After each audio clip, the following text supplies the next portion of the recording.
Online TV. Kwa sababu kama nilivyosema, mnaiweka mahakama yetu katika nafasi ngumu kabisa. Mheshimiwa Mwinyi sasa ataamua nini? Maki akiamua vinginevyo sisi tutaona kama ni mwendelezo wa yale aliyosema Waziri Bashungwa. Unaona? Pengine alikuwa anataka kusema kwamba ajirekebishe, kwamba aliteleza kibinadamu, na tulimwambia kwenye hoja zetu kwamba bana, kujirekebisha ndio ukubwa wenyewe. Sasa unamfanya awe na uoga kwamba pengine nikiamua hivi nitamuuzi, labda nitaenda kinyume na viongozi wa serikali. Sio mabosi wake, lakini tunaishi Tanzania. Akiamua vinginevyo kama wizara zake za kisheria zilivyomuongoza kwamba ilikuwa ni sahihi mahakama kuoda ilivyooda usikilizaji nini kubadilisha mfumo, tutaona sisi kwamba ni mambo ya Waziri Bashungwa. Kwa hiyo tunatoa wito kwa viongozi ambao tutaendelea kuwazungumzia baadaye kwamba hebu wachunge ndimi zao. Wachunge ndimi zao. Madaraka ni mazuri, yes, lakini sheria ni nzuri zaidi. Na wanawashauri wengi tu wa kisheria, kwa nini hawawatumii? Kwa tunarudi kwenye hoja. Kwa mbele ya Mheshimiwa Mwinyi, hoja ya kwanza ilikuwa ni hiyo kwamba mahakama ilimshirikisha nani mpaka pamoja na kwamba ina mamlaka hayo, yes. Lakini kupewa mamlaka ni jambo moja, kuyatumia kwa mujibu wa sheria ni issue nyingine. Ndio ilikuwa hoja yetu. Tunasubiri mahakama tarehe 6 itatujibu nini. Ila pia tukatoa hoja kwamba kama ambavyo sasa inafahamika na dunia nzima, mteja wetu Antipas Tundu Lissu Mugwai amegoma kushiriki katika uendeshaji wa kesi kwa remote proceedings, kwa njia ya mtandao, niite kama neno sio rasmi. Kwa nini? Kwa sababu analalamika kwamba pamoja na mambo mengine hajapewa nafasi ya kutosha ya kuhusiana na mawakili wake. Mawakili wenzangu wote hapa ni mashahidi, toka ahamishwe kutoka gereza la Keko kwenda gereza la Ukonga, mimi binafsi nikiwa na wakili Jebra Kambole, nikiwa na wakili kiongozi wa jopo letu Dr. Rugemeleza Inshallah, tarehe 22 mwezi wa 4 mwaka 2025 nilifika katika gereza la Ukonga. Mimi binafsi nilifika saa 5 kamili, wenzangu walifika kama 5:30 saa 6. Tumekaa pale, tumewekwa sio waiting area, kwenye magari yetu. Mvua imenyesha, tukajifungia kwenye magari.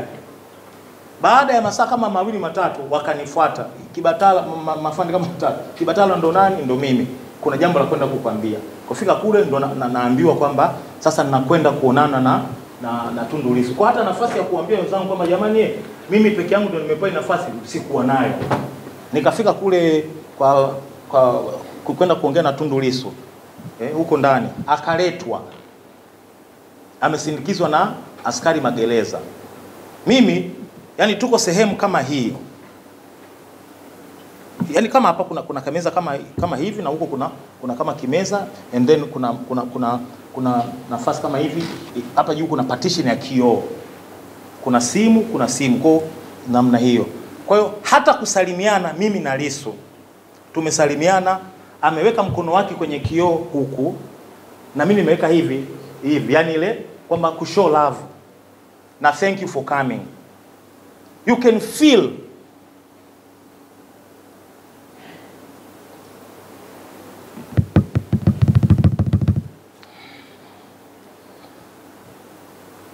samanda kama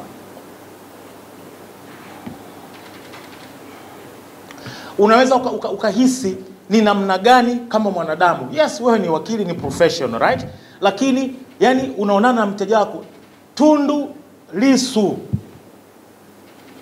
yani mnasalimiana hivi kwenye kioo, mnawekeana hivi kwamba we are strong. Magereza, maaskari magereza wamekaa hapo, anamlinda Lissu hapo.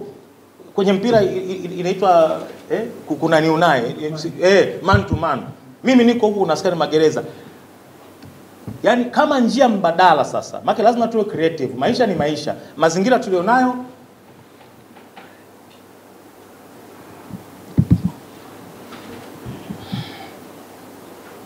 ndio hayo. Kwa ilibidi tuanze kuzungumza Kiingereza. Yani nawasiliana na mteja wangu, na lazimika kuwasiliana na mteja wangu kwa Kiingereza kwa sababu nimenyimwa haki ya kuwasiliana naye kwa faraga. Hatuna ugomvi na askari magereza, lakini huwezi kukataa kwamba bosi wao ndo huyo Bashungwa, waziri wa mambo ya ndani, anasimamia polisi waliomkamata Lissu Mbinga na kumsafisha usiku bila kumpa nafasi ya kuonana na wakili wake. Huyo waziri anayesimamia ndio huyo ambaye mwisho wa siku anasimamia na magereza. Kwa pamoja na kwamba hatuna ugomvi na magereza, lakini waliotunga kanuni kwamba wakili anaposema na mteja wake awe within eyesight, wao anaona ili asimpe labda nini au nini, lakini out of earshot, yani kwamba aone lakini asisikilize. Na kanuni hiyo sio kanuni ambayo sisi tumeibuni kichwani kwetu. Azimio la Umoja General Assembly, Baraza Kuu ya General Assembly, sisi Tanzania tunashiriki kwenye mabaraza ya Umoja wa Mataifa, na mwaka tarehe 8 Januari 2016 waziri wa mambo ya nje aje Abishe, au waziri wa Tanzania, balozi wa Tanzania kwenye Umoja wa Mataifa kipindi aje Abishe kushiriki. Sisi tulishiriki kikao cha Umoja wa Mataifa, General Assembly Umoja wa Mataifa, ndio fanyika tarehe 8 Januari 2016. Yalipitishwa maazimio maarufu kabisa yanaitwa the Nelson Mandela Rules. Yani mnaweza mkaelewa Nelson Mandela hana haja ya kutambulishwa. Yani zilitungwa kanuni ambazo zikabatizwa jina la huyu mtu ambaye aliteseka magereza chini ya utawala wa makaburu, alinyimwa haki zote ambazo zinafahamika kisheria na kimantiki. Mpaka Baraza la Usalama la Umoja wa Mataifa, yani kama lilikuwa linajisuta hivi kwamba pengine haya yalitokea kwa sababu hatukuwa na kanuni mahususi zinazofunga mikono dunia nzima. Kwa kwenye nafikiri mnafahamu vyombo vile vya Umoja wa Mataifa. General Assembly ni kwamba mataifa yote. Alafu kuna UNC Security Council ambayo ile watu wachache wale Russia nini. Lakini General Assembly ni jumuiko la nchi zote zinakubaliana. Jamani, misingi ya kawaida ya kutreat mahabusu na wafungwa ni hii hapa. Kwa Nelson Mandela Rules kama nilivyosema, ambazo zilipitishwa na baraza la General Assembly katika azimio namba 61. Azimio namba 61 linasema kwamba wafungwa wote waliohukumiwa na ambao hawajafunguliwa, na tunatoa kwa sababu imeandikwa kwa Kiingereza, kama nilivyosema tunataka tuongee na mwananchi wa kawaida asipotoshwe. Inasema wafungwa wote watapewa nafasi ya kufanya mawasiliano ya kisheria na mawakili na au washauri wao wa kisheria, na ikasema kabisa hapa kwamba bila kuchelewa. Narudia tena, tumewekwa masaa 2 mpaka 3. Yani hata kibinadamu tu nyinyi tungeweka hapa masaa 2 mpaka 3, wengine singeanza kuondoka hapa. Tumetangaza press saa 5 hivi, tungeanza saa 8, mngekuwa pote hapo, kwa sababu ni akili tu ya kawaida kwamba mtu labda amepangia muda wake, pengine niende magereza baada hapo na kesi kwa jaji fulani saa 9 labda au saa 8, unamweka wakili masaa 3 without delay. Kwa ametudelay pale masaa karibia 3. Alafu mtu anasema, waziri anaenda kusifia vitu kama tulitegemea aseme there is room for improvement, lakini ameenda kuindoza hivi. Anategemea wale magereza walivyomsikia waziri. Sisi tukienda, mimi nitakwenda Jumatatu tarehe 5 mwezi wa 5 mwaka 2025, nitakwenda kutest baada ya kauli ya Bashungwa uongozi wa magereza una behave vipi. Lakini kwa akili ya kawaida ni kama mtu ametoa order tu kwamba hawa watu wafanye wanavyotaka waziri, hata ameshatoa kauli. Lakini pia inasema bila interception, yani bila kuingiliwa. Unapofanya mimi niongee na mteja wangu kwa simu, mimi najua nani anarekodi na anapeleka wapi. Lakini pia without censorship, kwamba unaongea naye pale dakika 15. Hiyo ni censorship. Majadiliano yetu kama inahitaji 1 hour. Lakini pia in full confidentiality. Na wanasema kabisa kwa Kiingereza, consultations may be within sight but not within the hearing of prison staff. Kwa Kiswahili kama nilivyosema hapo awali kwamba magereza maaskari wana haki ya kushuhudia kinachotendeka, which is very fair, ili usimpe vitu vilivyokatazwa, lakini watoke huko wasisikilize, kwa sababu wao hawajui wewe na mteja wako mtaka kuongea nini. Lakini kama nilivyosema, Lissu amesimamiwa hivi na simu yake, mimi niko huku magereza wako huku wanaongea tu mambo mengine. Kama nilivyosema, ikabidi tu wabunifu tuongee kwa Kiingereza. Sasa mambo haya Watanzania wafahamu kwamba kama mnamshtaki Lissu na mna ushahidi wa hayo mnaoyasema, uoga wenu ni wa nini?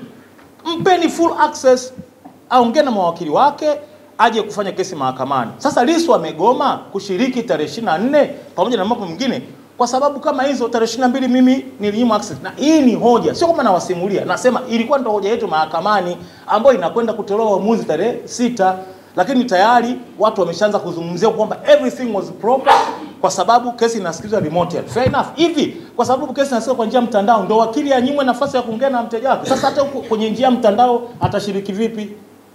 Waziri Bashungwa na mwanasheria mkuu wa serikali Bwana Johari atashiriki vipi? Wewe ni umejinafasi bungeni na ni mitego kwamba tukujibu utupeleke kwenye kamati ya maadili ya mawakili kwamba tumevunja maadili, au tuitwe bungeni kwamba sisi tumekiuka nini? No, njoo uongee huku barabarani au njoo mahakamani. Mimi sijawahi kukuona Waziri Mkuu Johari ukiwa mahakamani. Kwa yote uliohadithiwa, umehadithiwa na watu ni hearsay. Wewe ni mwanasheria, umeendesha kesi ngapi mimi sijui. Mimi najua umeteuliwa kutoka bandarini, lakini kama sisi ambao tunaendesha kesi tunajua unapaswa jambo kabla hujaliongelea uli experience mwenyewe. Ndio maana mimi binafsi kabla sijamfungua mdomo wangu kuzungumzia mazingira ya Tundu Lissu nilienda Ukonga mwenyewe, ili ninapoongea na nyie yeyote akiniita nitasema yes, nilikwenda pale nikakaa masaa mawili. Sasa mwanasheria mkuu wa serikali Johari aliingia mahakamani hata siku moja hata hizo hoja ambazo zimetolewa. Nimesikia anasema kuna watu wanapotosha. Yeye amejuaje kwamba kuna watu wanapotosha? Alikuja mahakamani akasikia hoja kweli? Lakini cha msingi kitu chote ni kwamba yeye na Waziri Bashungwa wametoa kauli ambazo zinaathiri moja kwa moja, yani ni kama zinajibu hoja zetu tulizotoa mahakamani ambazo zinapaswa kutolewa uamuzi mbele ya Mheshimiwa Mwini tarehe 6. Sasa nini kimebakia hapo? Nini kimebakia? Alafu anasema kuna mwingine nimesema mbele sio ya nani, kuna waziri mwingine nimesikia juzi anasema mbele ya utawala sio wa nani, utawala wa sheria umekuwa improved.